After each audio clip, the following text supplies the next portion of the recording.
Welcome to Virtually Amazing, the podcast for virtual assistants with me, Shelley Fishel of Tomorrow's VA and Joe Brianti of JLB Business Consulting.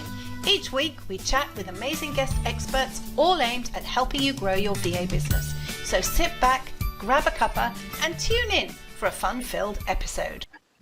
Welcome back, listeners, to episode 66 of the podcast. I'm so excited that we are so far, and I was looking at the stats this morning earlier, and so far oh my goodness, it's gone up since I looked at it before. We have had 6,912 downloads, Joe. That is amazing. Yeah. Incredible, but we started this for fun, didn't we? It's just been an amazing journey. What an amazing group of people we've had the privilege to talk to.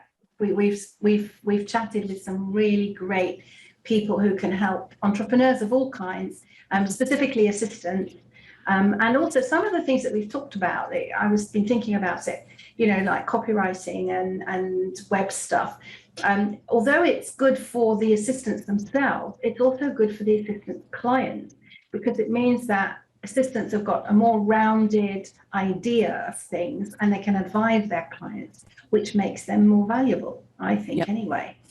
So I'm very excited that we've got this far. And today we're going to be chatting with a lovely VA who I've known for a while. And I know you know Pip. I know Pip from the community, and I've had email connection with Pip, but it's like so many of these wonderful people, you know them in the virtual world, but we've never met. Yeah, so we're going to have a lovely chat with Pip a bit later on. But when this episode goes out, this episode will be live on the 18th of October. And at that point in time, I will be in Hollywood, Florida, not in Netanya, Israel, where I am now while we record this episode, because today is the 29th of September as we record, and I'm flying out to Florida to visit our daughter and son-in-law and our two gorgeous kids there, grandchildren there, and we fly out on the 4th of October. So episodes from the 4th, 5th, the 4th of October, the 11th, the 18th and the 25th, when those go live, I'll actually be in the States. So I'll be in a different time zone. And we're going to be recording some while I'm out there as well, aren't we, Joe? Yeah, we are. We've got a couple of dates. Don't want to interrupt your holiday too much. Yeah, we've got a couple of dates. I've actually hired a meeting room so that we can get good quality audio for them, because in the house, there will be the nanny with Max, the little one who's one.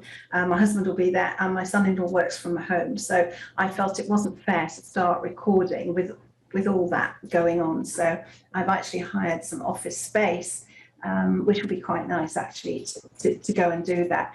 But that's enough waffling, I think. I think we should get ready to welcome Pip in and have a lovely chat with Pip and find out all about her and her VA journey, which is also quite interesting. So let's do that, shall we? Welcome back, listeners, and we're now joined by the wonderful Pip Doleman, who is a VA. And Pip, welcome. It's we've chatted before, and you and Joe have come across each other and helped each other out before. Although today is the first time you've actually seen each other well, not quite in the flesh, is it? But Nearly. It's almost. And it's great. Another great episode's coming up. So why don't you tell our listeners all about yourself, who you are, what you do, how you got to where you got to, and then we'll see where the conversation goes. Yeah, okay. Well, thank you, Shelley. Thank you, Joe. So I am Pip, and as I said, I'm a VA, and I set up my VA business, Pip Doleman Virtual Assistant. Not a very creative name. It just sort of does what it says on the tin, I guess. So I set that up in March last year, right at the start of the pandemic, not intentional, but actually it stood me in good stead. And I got my first client about 4 months later. And what I do is I guess you could call me, I'm an admin VA. So I support my clients with all the back office bits and pieces, social media support, launch support, newsletters, research, all of those kind of things. So I guess my background is PA. I've did that for 20 something years. A little bit frightening when I think about that, but and I had a little foray into marketing and events, and then latterly sort of business development. But I suddenly realized what I love doing is the PA side of things, the support side of things, working sort of almost like behind people, just supporting them, helping them get to where they want to get to. And so I really wanted to go back into the PA world. But at the time I was living on my own, just with my dog. So I needed sort of part-time work just so I could look after her and everything. And it was just impossible to find part-time work. And then someone who I worked with said, well, why don't you look at the virtual PA thing? And I was like, the what? I'd never heard of it. So went home, Googled it, found this amazing world of the virtual assistant, found the VA conference that was, I think it was the last one that was actually in person, and went to that, discovered Amanda, did her course, met lots of VAs, and I've never looked back, really. It's just been an amazing and incredible 18 months. So. Fantastic. Now that's amazing to me, because I thought you'd been a VA much longer than that. Yeah, I did too. I really did. So you're doing a brilliant job, because you seem to have been around forever in my recollection anyway. So that's really cool. What's interesting for me is to hear about people who've started businesses right at the beginning of the pandemic or during the pandemic. And that's really interesting. And I wonder what your experience has been as somebody who has sort of started a business just as the world locked down, sort of thing. That must have been quite daunting.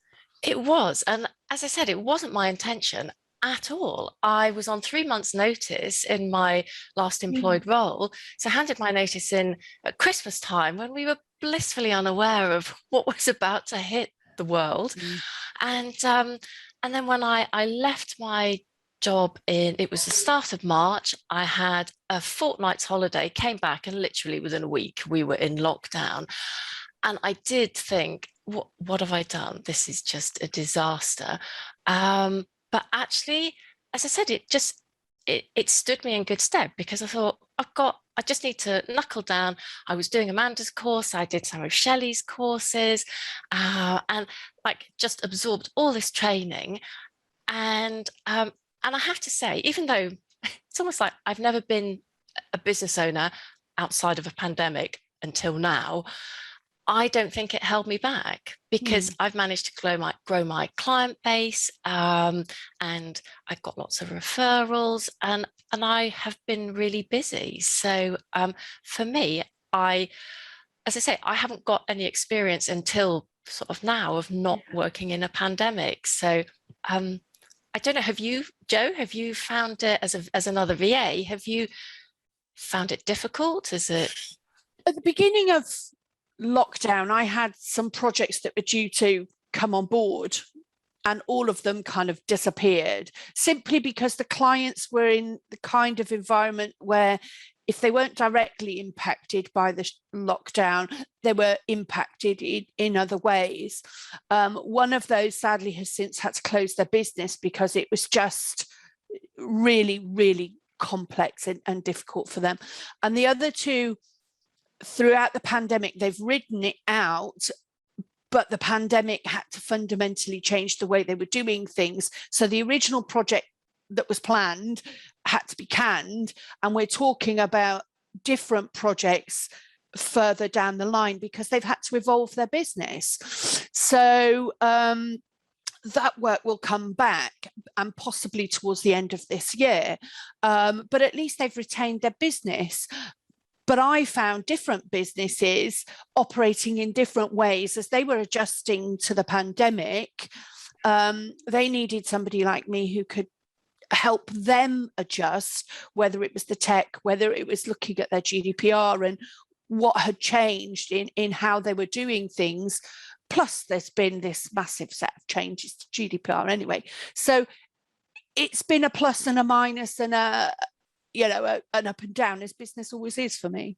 Yes, yeah, because I guess as you were saying, that clients have adapted. I guess I've been in the position where being a VA only in a pandemic, the clients that have come to me have been those clients who have needed to adapt and are all online and everything. So so fingers crossed, everything keeps moving on as it is. Yeah, that's really interesting. I mean, I used to have a face-to-face IT training company when I was in the UK, which I sold in 2017 and went all in online, although I was still delivering face-to-face to a few clients up until I left the UK in October 2019. So, no, I sold it in January 2019. 2017 is in my brain. I was talking about it a lot yesterday with somebody. That's why it's stuck in my brain. So 2019, I sold it in the January. We emigrated in October. And we got here to Israel in October 2019. And in March 2020, lockdown. But because my business was online anyway, and that was my focus, like you, Pip, it hasn't really made a material difference to me, except that clients, corporate companies that would not have considered live virtual training beforehand, they would have insisted it was in situ, which I couldn't have done from here. So now I'm able to deliver any of the face-to-face training I used to deliver in the UK to corporates via the web, so I've actually had a really busy year.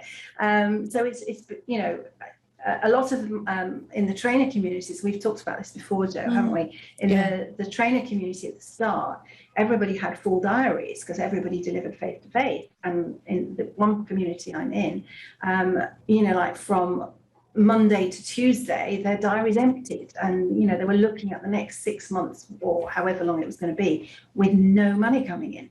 And they've all had to. I was already there, but they've all had to adapt, like you've had to adapt. So I think terrible on a physical and emotional level that the pandemic has been, but it has given business some opportunities that come earlier than they might have done.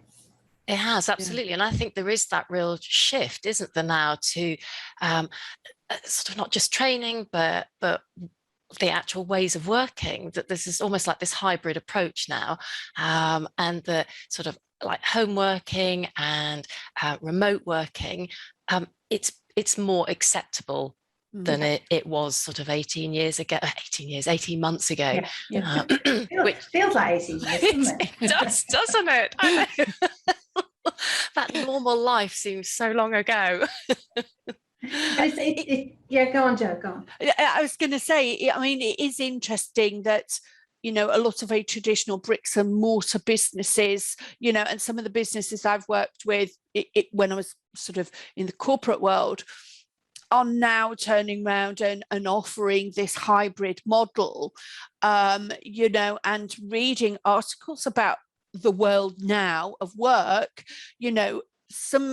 some employees are saying, if the business I'm working for is not prepared to retain me on a hybrid basis, I'm going to find another job, because they want that change. They've had 18 months of enjoying time with their family or whatever their thing is, and they've realized that they can still be productive without being tied to that commute and all of those things. And it's a very interesting time for business and the world of work generally. I think the next few months will be really interesting. I think so. I had a chat last year after I did a session for what's now ES Tech, but then was Exec Sec Tech online last September, so this time last year. And afterwards, I had a lovely chat with an executive assistant who works for, I think she works for Mars at the moment, huge. And she is, I can't remember, she's based somewhere in Europe. I can't remember exactly, but I think she's in Switzerland. Her executive is never in one place for any length of time. There's no point almost her being in the office because she would never see him. She only communicates with him via Teams or the phone or whatever communications email that they have. And she manages all of his stuff remotely because he's never in the office because he's such a high flyer. He's always flying. Even through the pandemic, he was never in the same place. So it really does underline that you don't need to be sitting on the other side of the wall to your executive or manager or boss or client or whoever. It does. I just think so long as you keep that communication going, that's really important, isn't it? Sort of checking in with people. My last role, sort of employed role, I was really lucky where they embraced flexible working. So I could work from home. I could do sort of like a split day, have the morning in the office, work from home in the afternoon, which worked amazingly. Yeah. And I was really surprised, as I said, when I was looking to sort of go back into the PA world, there was this sort of attitude. It's like, no, we don't do flexible working here. You have to be at your desk 9 to 5. How can you do the job otherwise? And it's like, well, I'm sure there's a way. And there's a lot of trust involved, isn't there, I think?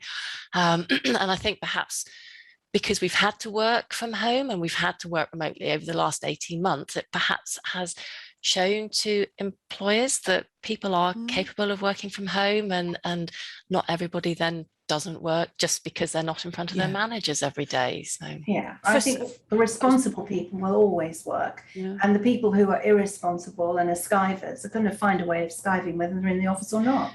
That's it, absolutely. You can't change those people, can you? So I think, Jo, what were you going to say?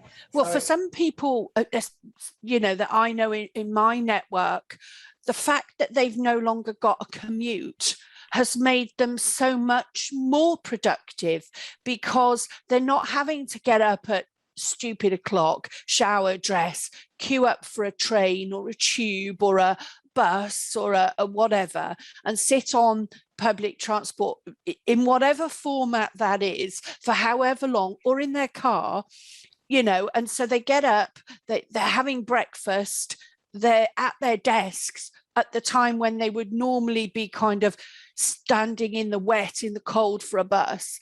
And so therefore they are feeling better because they're not having to do that commute, and at the same time they're missing the connection. So I think there's a lot of people who want that hybrid and feel they benefit from the in-person elements of working, but they don't want to do it all the time because they've learned that they can do what we do all the time. I mean, for us, it feels, quite normal to be, Yeah. It does, and I totally get that. To be in a room with someone, it is a completely different dynamic, isn't it, than being on a Zoom call with your team. To actually be in the room and you bounce ideas off each other, probably slightly easier, and so to do that once in a while, I think, yes, that's great, and I think that is needed, and I sometimes miss that with my job, but then going back to everything that you've just said, Jo, do I miss my commute? Absolutely not. Do I miss getting up when it's still dark outside? No. And actually working from home, I still get up quite early, but I then have time for breakfast, not in front of my laptop. I do get that better sort of work-life balance. Yes, I embrace working from home wholeheartedly. Well, that's just as well, really, isn't it? It is absolutely. Well, right. So now I want to ask you some worky questions. Okay. So you listed out the things that you discovered what you really loved doing, and I think that's really important. We've talked a lot about how a lot of VAs start out offering everything, and then gradually they realize they don't like doing everything, or they don't do everything as well as everything else, and they gradually niche in. So of the things that you do offer, Pip, what's your favorite thing to do? Oh, my favorite thing to do. I love supporting with launches, actually. It's quite stressful, it's quite busy, but actually when you're there supporting a client when they're launching a program, it's really exciting. You know, I get to know my clients really well by doing that because I'm working really closely with them. So that is one of the things that terrified me at the start, and now I've done several of them. You know, whenever a client is launching, it's really exciting. One thing I will say is about being a VA, I love the variety of the work. And so I'm in two minds as to whether to niche. I totally get it makes marketing easier, it makes your messaging easier. But for me, part of the enjoyment of what I do is getting up each morning and having that, oh, I've got this today or that today, and bringing on a new client. And when when I'm having a discovery call, it's not just a case of, oh, I only really do this. It's like, well, what is the support that you're looking for? And how can I fit into that role? So, yeah, I sit on the fence when it comes to niching. There are obviously things that I like more than others, but for the time being, I'm happy to keep my scope of work really broad. No, I think that's absolutely fine. I think the niching comes in when people are maybe not getting enough clients, or they're getting the wrong clients because their messaging isn't right. And the stuff that you put out is brilliant. So, I mean, I follow you on whatever platforms you're on, so I do see your stuff all the time. Thank you. I'm kind of everywhere, and I'm on all the platforms. I have been since they started up, more or less. But no, so I think that's a really good point, and I think it's what you love, isn't it? It's all very well saying, yeah, you must niche, but only if it's really going to bring you joy, I think. That's it. And yes, and I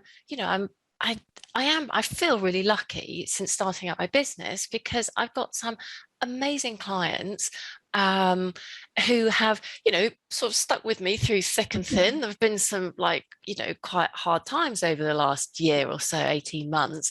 And they've kind of, as I say, they've stuck with me, they've believed in me. And as a new VA, that's amazing. And that's what gives you the confidence to kind of keep going and keep putting yourself out there. Yeah, I do feel really blessed with the clients that I've got and the work that I get from them, which is lovely. No, that's really lovely. So have you got any tips for as somebody who has started their business in a pandemic, and we are really still in a pandemic, even I know in the UK everything seems to be back to normal. Here it's nearly, but not quite back to normal. We're going to Florida on Sunday to see our daughter and son-in-law and their two children, and they don't believe COVID exists in Florida. It's just very, very bizarre. But so have you got any tips for aspiring or new VAs who might be listening to the podcast, or maybe PAs who are thinking of saying, oh, well, I really want to, my business is not going to let me carry on unless I go back in the office. What tips would you give them if they're starting out? I would say, if it's what you truly want to do and you're prepared to work hard, just absolutely go for it. You have to have that self-belief to really, put yourself out there. Do lots of training. There is so much training out there. And embrace the opportunities. Put yourself out of your comfort zone. I've spent probably the last 18 months totally out of my comfort zone. But then when I look back, I'm just like, wow, I have developed enormously over the last year, 18 months. And so you just have to, as I say, you just have to go for it. You have to believe in yourself, and you have to work hard, but also you have to be flexible in your approach. I think I set out with a view that I would be a virtual traditional PA, and I do anything but a traditional PA role. But if that's what I had wanted to do and I'd been rigid and stuck with that, my business would probably might not have been as successful as it is now. So you just have to, kind of veer and haul and take your business down different routes, and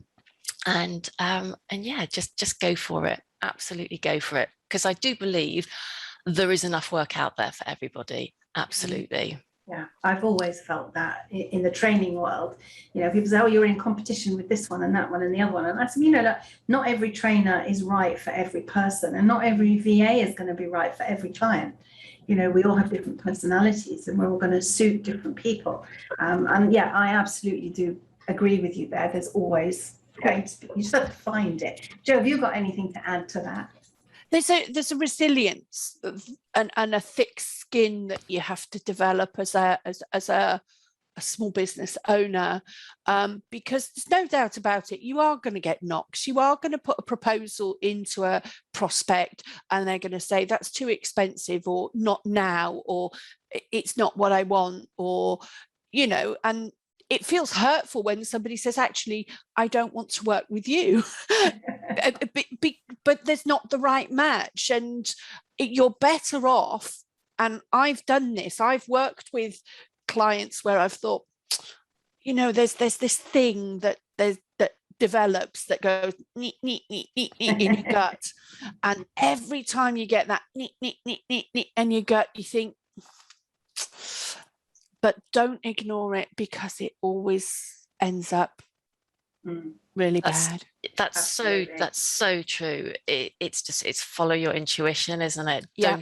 Don't ignore it. And don't take the refusals to heart, or it's not about you. Sometimes it is just about business, you know what I mean? And it could be the wrong time, it could be that you're the wrong person, but when one door closes, other doors open for you to work with exactly the right client at the right time, and all of those things. So yeah, it is. And I'm a firm believer in things happen for a reason. And exactly what you said, that one client will say thanks but no thanks, but then because you've still got that time, again, you can work for amazing clients who do fit in with your values. And values, that's another really important thing. Work with people who share the same values as you. Then you're on the right footing. Absolutely. Yeah.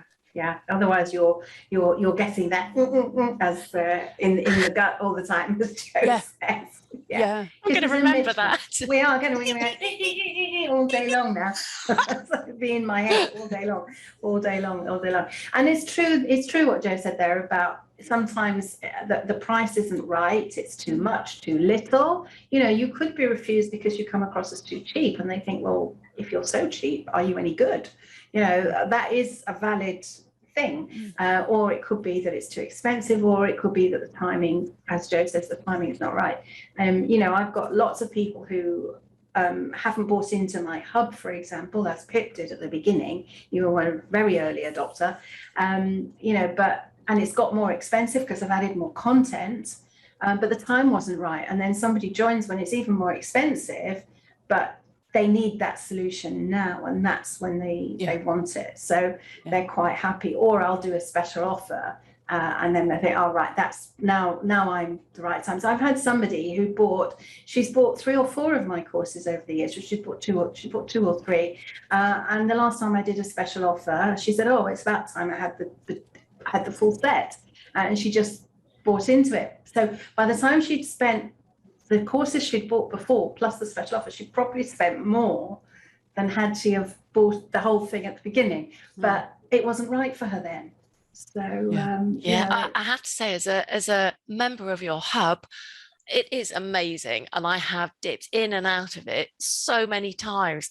It's just great to have that like that in the background, so I know if a client says, oh, could you just quickly I don't know, create a form. The last module that I looked at for yours was your fillable forms. So it was brilliant that I knew that I had that in the background, that I could just dip in, and that the client asked me to create this, and I wasn't then scrabbling around Googling and everything, just to have that information at my fingertips. So yes. That makes me feel really all warm and fuzzy. That's lovely.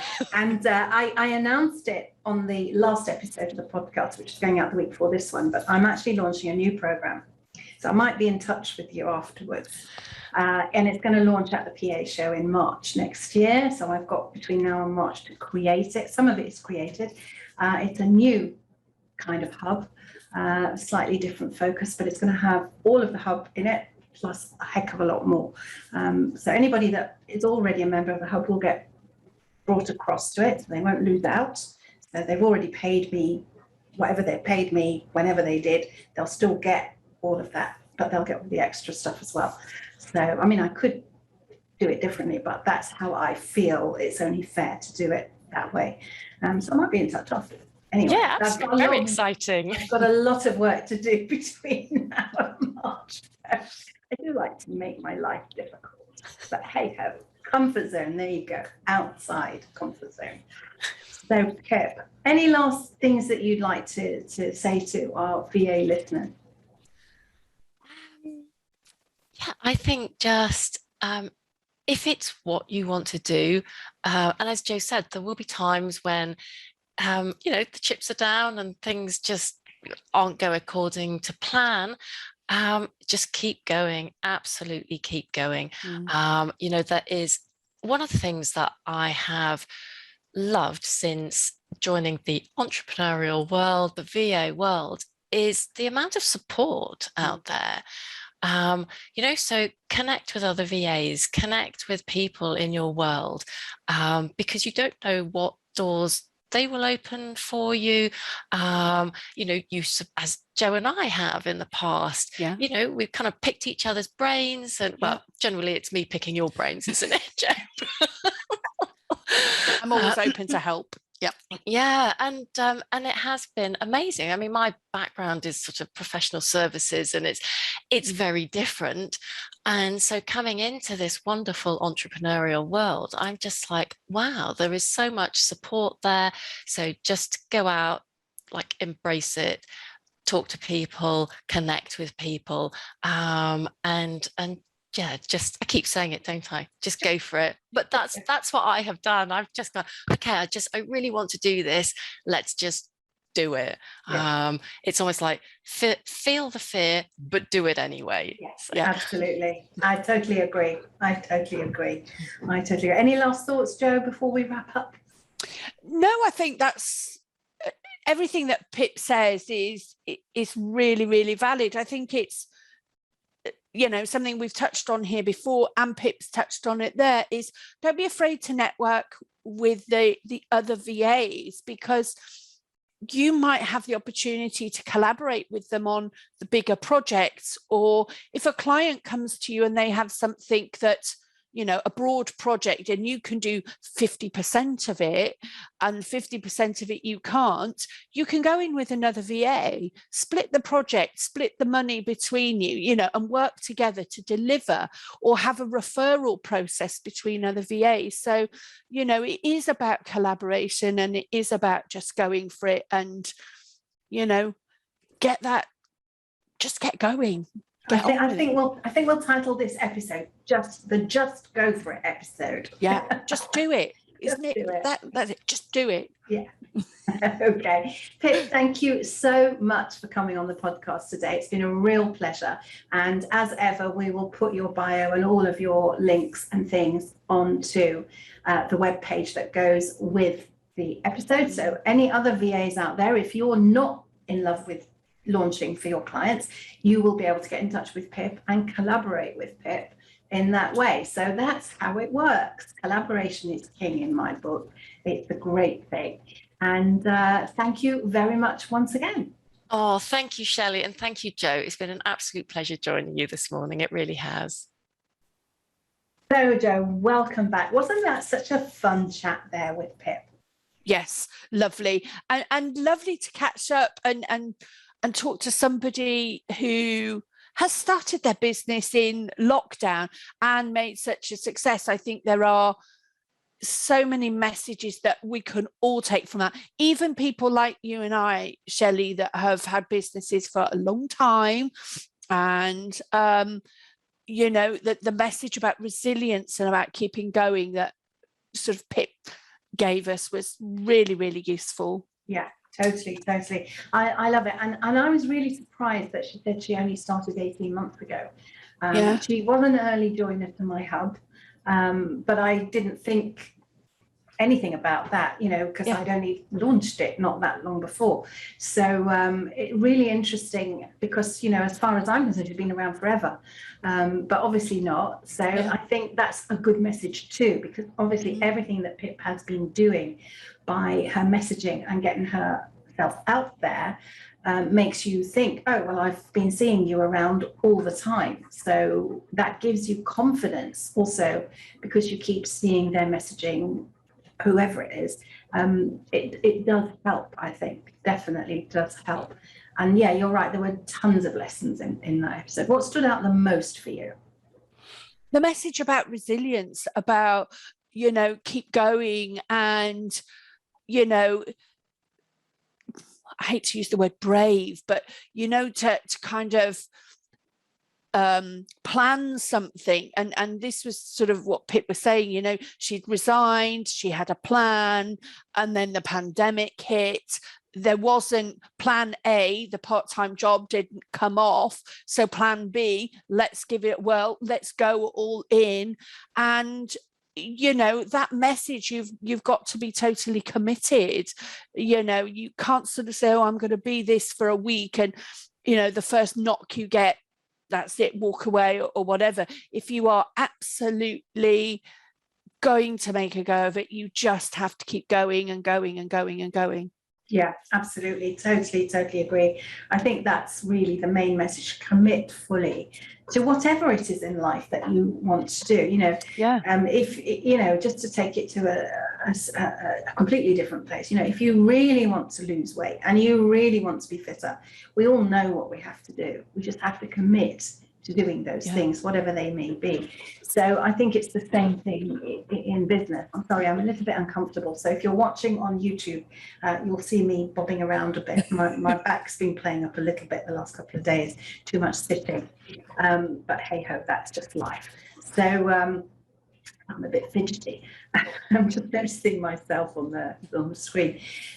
So yeah, I think it's being fully committed to whichever avenue you choose to go around.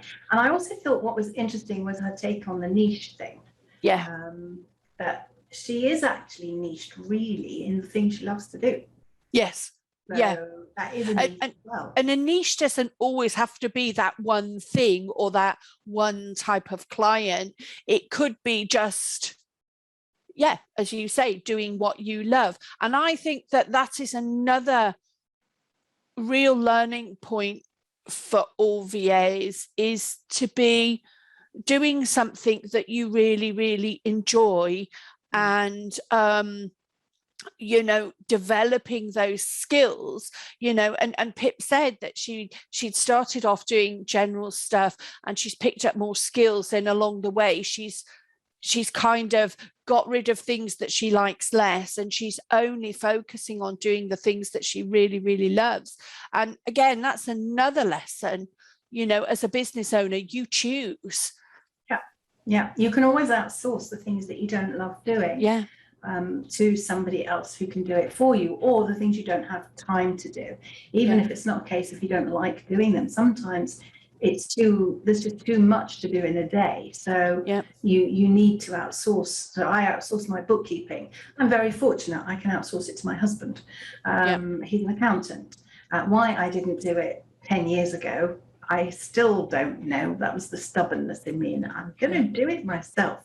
But as soon as I would say, David, I'm going to reconcile the bank account tonight, he was okay, I'm going to hide. Because it would then take him, he knew it was going to take him 3 hours to unpick it afterwards and redo. That is not my strong point. But I was determined to do it because I thought it's important for me to know is going on in my business as well. But since we came here and he has less to do, I said, okay, now you can just do it. So he does it. And I should have done it years ago. Yep. It's interesting, isn't it? Because bookkeeping was one of the first things that I outsourced. And it's not because I can't do it. I've done it successfully, you know, but it's not where I want to be. So it probably takes me longer than it does, you know, to pay somebody else to do my bookkeeping. It takes them 1 hour a month, me probably 2 or 3. And yes, I could do that, but that hour I can actually earn more by doing a project or doing something else. So it just makes a whole lot more sense. Yeah. It would take me 3 hours to reconcile my bank account, because I would have a lot of transactions going in and out, a lot of trading happening, all the online sales, you know, and in different accounts and things. And it would take me hours to do it. And this way he does it. It's what he does all day long, every day, and has done for the last 40 years. So it's bread and butter, you know, he can do it with his mouth shut. And he just has to say, well, what was this for? And what was that for? And what's your uncle, we're done. So outsource. I love outsourcing. If you know, we have a whole team now on the podcast, don't we, Joe? Yeah. So we have Joe and I who do the episodes. We have the wonderful Lisa who does the editing, and Lisa will be a guest on a future episode at some point once we can get our schedule together. So Lisa does the editing, so she edits the audio and the video now. I was doing all of that myself, but found it was just taking up time that I could be devoting to content creation, course creation.